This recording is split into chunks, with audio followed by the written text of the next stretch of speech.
जय हिंद साथियों, नमस्कार। आशा करते हैं आप लोग अच्छे होंगे, स्वस्थ होंगे, मस्त होंगे। साथियों, अगर आप भी एसएसजेडी एग्जाम की तैयारी कर रहे हैं और आपका भी टारगेट एसएसजेडी कांस्टेबल एग्जाम 2025 है, तो आपके लिए बेहद जरूरी है कि आप डेली बेसिस पर एसएसजेडी के प्रीवियस ईयर क्वेश्चन पेपर का सेट लगाएं। क्योंकि जब तक आप प्रीवियस क्वेश्चन को नहीं देखेंगे, उसके एनालिसिस नहीं करेंगे, तब तक आप इस बात का अंदाजा नहीं लगा पाएंगे कि आपके एसएसजेडी एग्जाम में किस प्रकार के क्वेश्चन पूछे जाते हैं और कहाँ से क्वेश्चन पूछा जाता है, किस सेक्टर से कितना क्वेश्चन आता है। ये आप तभी पता लगा पाएंगे जब क्वेश्चन को एनालिसिस करेंगे। तो आइए, डेली हमारे साथ जितने भी एसएसजेडी एग्जाम हो चुके हैं उसके क्वेश्चनों को हम लेकर आते हैं और उसके एनालिसिस करवाते हैं और आपको बताते हैं कि हाँ दोस्त, इस सेक्टर से इतना क्वेश्चन आ रहा है और आपको इसी के अकॉर्डिंग तैयारी करना है। तो चलिए देखते हैं। तो आज जो हम क्वेश्चन देखेंगे, ये आपका एग्जाम हुआ था 12 जनवरी 2023 को शिफ्ट 4 में, जो एसएसजेडी का एग्जाम हुआ था उसी के क्वेश्चन को देखने वाले हैं। तो चलिए देखते हैं। तो क्वेश्चन नंबर पहला में दिया गया है दोस्तों, निम्नलिखित में से कौन सा राजनीतिक नेता जून 2022 में राघव चड्ढा के बाद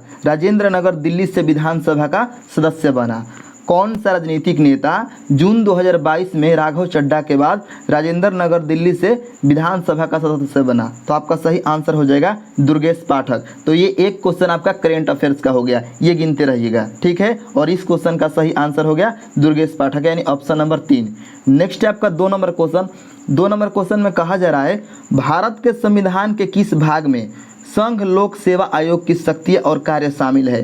संघ लोक सेवा कहने का अर्थ है यूपीएससी, ठीक है। यूपीएससी को हिंदी में संघ लोक सेवा आयोग कहा जाता है। तो ये कह रहा है कि जो यूपीएससी यानी संघ लोक सेवा आयोग है, इसकी शक्तियों का और कार्यों का जो चर्चा है वह संविधान के किस भाग में है? तो आपका सही आंसर हो जाएगा दोस्तों भाग 14 में, यानी ऑप्शन नंबर जो आपका 4 है वह आपका राइट आंसर हो जाएगा, ठीक है। भाग 14 में। और आपको यह अनुच्छेद पूछता है अगर, तो अनुच्छेद 315 से लेकर, ठीक है, आर्टिकल यहाँ पर हम लिख देते हैं, आर्टिकल 315 से लेकर आर्टिकल 323 तक जो है यूपीएससी यानी संघ लोक सेवा आयोग की वर्णन है भारतीय संविधान में। इसको भी याद रखिएगा, ठीक है।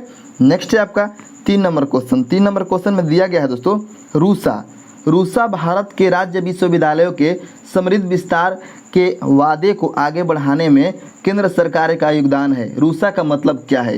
यानी कहा जा रहा है कि जो रूसा है, भारत के राज्य विश्वविद्यालय के समृद्ध विस्तार के वादे को आगे बढ़ाने में केंद्र सरकार का योगदान है। रूसा का मतलब क्या है? यानी रूसा का फुल फॉर्म यहाँ पर पूछा जा रहा है। तो आपका सही आंसर हो जाएगा राष्ट्रीय उच्चतर शिक्षा अभियान, यानी ऑप्शन नंबर जो आपका 4 है वह करेक्ट आंसर हो जाएगा, ठीक है। नेक्स्ट है आपका 3 नंबर क्वेश्चन। 3 नंबर क्वेश्चन में दिया गया दोस्तों, प्रसिद्ध लोसुंग उत्सव। देखिए यहाँ पर एक क्वेश्चन आपका स्टैटिक का आ गया। प्रसिद्ध लोसुंग उत्सव निम्नलिखित में से किस राज्य में मनाया जाता है? तो जो लोसुंग उत्सव है दोस्तों, ये मनाया जाता है आपके सिक्किम में, यानी ऑप्शन नंबर 2 आपका करेक्ट आंसर हो गया, ठीक है। नेक्स्ट है आपका 5 नंबर क्वेश्चन। और 5 नंबर क्वेश्चन में कहा जा रहा है दोस्तों, वर्ष 2018 के एशियाई खेल प्रतिस्पर्धा में कुल कितने खेल शामिल थे? वर्ष 2018 के एशियाई खेल प्रतिस्पर्धा में कुल कितने खेल शामिल थे? तो आपका सही आंसर हो जाएगा 47। तो एक क्वेश्चन आपका खेल विभाग से आ गया, ठीक है, तो याद रखिएगा। नेक्स्ट है आपका 6 नंबर क्वेश्चन। और 6 नंबर क्वेश्चन में दिया गया दोस्तों, चोल काल के दौरान मुर्वेदा वेलन और अरयार डैश की उपाधियाँ थी। चोल काल के दौरान मुर्वेदा वेलन और अरयार डैश की उपाधियाँ थी, यानी किसकी उपाधियाँ थी? तो ये क्वेश्चन आपका हिस्ट्री से आ गया, ठीक है। हिस्ट्री से, यह प्राचीन इतिहास से ये क्वेश्चन है, तो याद रखिएगा। तो ये आपका सही आंसर हो जाएगा अमीर जमींदार के लिए ये शब्द आया करता था, मुर्वेदा वेलन और अरयार, ठीक है। तो ऑप्शन नंबर 3 आपका राइट आंसर हो जाएगा। नेक्स्ट है आपका 7 नंबर क्वेश्चन। और 7 नंबर क्वेश्चन में दिया गया दोस्तों, गुरु पंकज चरण दास किस भारतीय शास्त्रीय नृत्य के प्रसिद्ध समर्थक हैं? गुरु पंकज चरण दास जो है वह किस भारतीय शास्त्रीय नृत्य के प्रसिद्ध समर्थक हैं? तो आपका सही आंसर हो जाएगा ओडिसी, यानी ऑप्शन नंबर 2 जो है, ऑप्शन नंबर 2 ये आपका राइट आंसर हो जाएगा, ठीक है। नेक्स्ट है आपका, तो ये भी एक आपका स्टैटिक में आएगा, ठीक है, तो गिनते रहिएगा। 8 नंबर क्वेश्चन में दिया गया दोस्तों, भारत में यह देश का एकमात्र उद्योग है जो मूल्य श्रृंखला अर्थात कच्चे माल से लेकर उच्चतम मूल्य वर्धित उत्पादों तक आत्मनिर्भर और पूर्ण है। यहाँ किस उद्योग की बात हो रही है? यहाँ पर कहा जा रहा है कि भारत में यह देश का एकमात्र उद्योग है जो मूल्य श्रृंखला अर्थात कच्चे माल से लेकर उच्चतम मूल्य वर्धित उत्पादों तक आत्मनिर्भर और पूर्ण है। यह किस उद्योग की बात हो रही है? तो ये बात हो रही है दोस्तों वस्त्र उद्योग की, यानी ऑप्शन नंबर जो 4 है वो आपका राइट आंसर हो जाएगा। ठीक है, नेक्स्ट है आपका यहाँ पर 9 नंबर क्वेश्चन। 9 नंबर क्वेश्चन में दिया गया है दोस्तों कि निम्नलिखित में से कौन खुदाई खिदमतगार नामक अहिंसक आंदोलन का संस्थापक था? खुदाई खिदमतगार नामक अहिंसक आंदोलन का संस्थापक कौन था? तो वह थे आपके खान अब्दुल गफ्फार खान। तो ये फिर आपका हिस्ट्री से क्वेश्चन आ गया। ठीक है, और ये मॉडर्न हिस्ट्री से क्वेश्चन है, तो इसको भी याद रखिएगा। नेक्स्ट है आपका 10 नंबर क्वेश्चन। 10 नंबर क्वेश्चन में दिया गया दोस्तों साइक्लोस्टोम, साइक्लोस्टोम जबड़े रहित डैश होते हैं। तो आपका सही आंसर हो जाएगा कशेरुकी हो जाएगा यहाँ पर। ठीक है, ऑप्शन नंबर जो 1 है आपका, ऑप्शन नंबर 1 यहाँ पर राइट आंसर हो जाएगा। जो साइक्लोस्टोम जबड़े रहित होते हैं वह होते हैं आपके वर्टिब्रेट्स यानी कशेरुकी। तो ऑप्शन नंबर 1 आपका राइट आंसर हो जाएगा। तो ये क्वेश्चन आपका जो है ये बायोलॉजी से आ गया। ठीक है, तो इसको भी याद रखिएगा, यानी साइंस से आपका बायोलॉजी से क्वेश्चन है ये। नेक्स्ट है आपका 11 नंबर क्वेश्चन। किसी भारतीय शहर की पहली पूर्ण जनगणना 1830 में डैश द्वारा आयोजित की गई थी।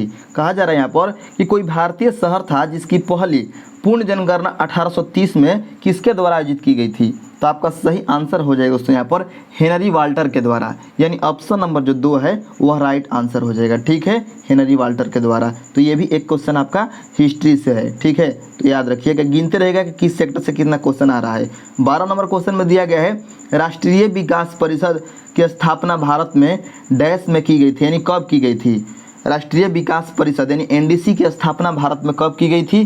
तो ये किया गया था दोस्तों 6 अगस्त 1952 को। ठीक है, 6 अगस्त 1952 में एनडीसी यानी राष्ट्रीय विकास परिषद की स्थापना की गई थी। तो आपका ऑप्शन नंबर 3 राइट आंसर हो गया।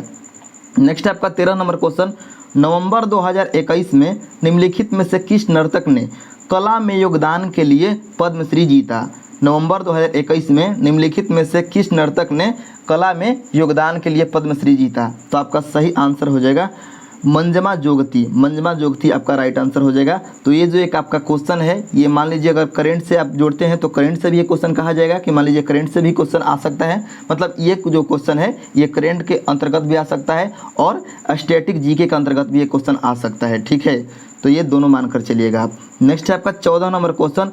देखिए यहाँ पर फिर से एक करंट का क्वेश्चन आ गया। तो देखते हैं, जून 2022 में रिसर्च एंड एनालिसिस विंग यानी RAW के प्रमुख के रूप में किसका कार्यकाल 1 वर्ष के लिए बढ़ा दिया गया है? कहा जा रहा है कि जून 2022 में रिसर्च एंड एनालिसिस विंग के प्रमुख के रूप में किसका कार्यकाल 1 वर्ष के लिए बढ़ा दिया गया है? तो ये करंट अफेयर्स का क्वेश्चन है।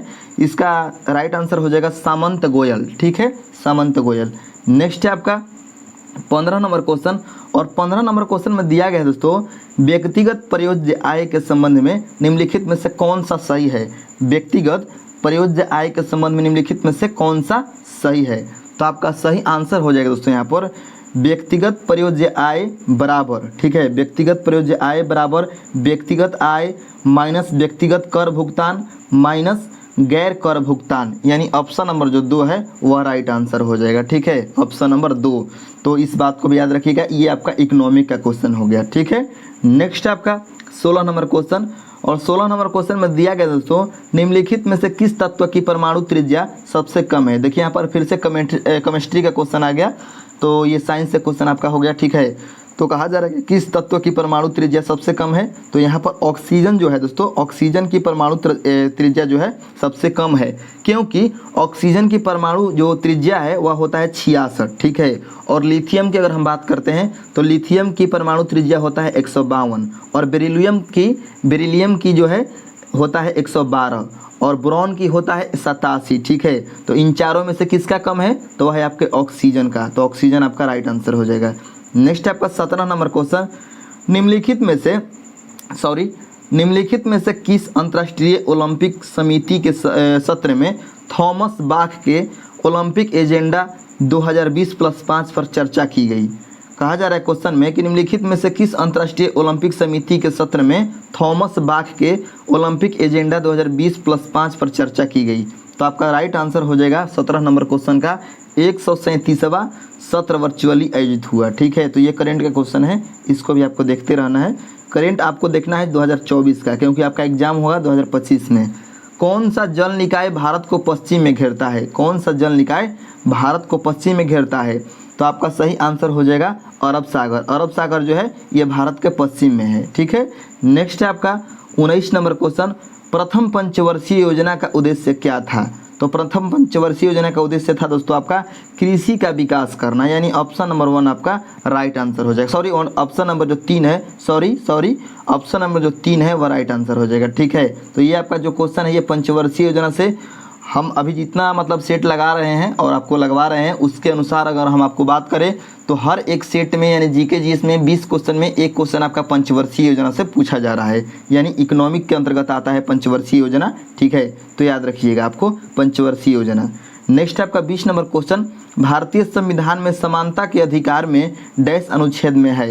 मतलब समानता का जो अधिकार है वह कितने अनुच्छेद में है? तो आपका सही आंसर हो जाएगा यहाँ पर 5, यानी 5 जो है समानता का अधिकार है। कौन कौन सा? आपका एक अनुच्छेद 14 है, अनुच्छेद 15 है, 16 है, 17 है, 18 है। ये आपके पांचों जो है ये भारतीय संविधान में समानता का अधिकार है। ठीक है, समानता का अधिकार है। और समानता का अधिकार कितने, समानता के अधिकार के अंतर्गत कितने अनुच्छेद आते हैं? तो 5, 14, 15, 16, 17, 18। ठीक है, तो ऑप्शन नंबर जो आपका 1 है वह राइट आंसर हो जाएगा। ठीक है दोस्तों, तो ये आपका 20 क्वेश्चन है। आप देख सकते हैं किस प्रकार का क्वेश्चन पूछा जा रहा है, तो यही आपका क्वेश्चन पूछा जा रहा है।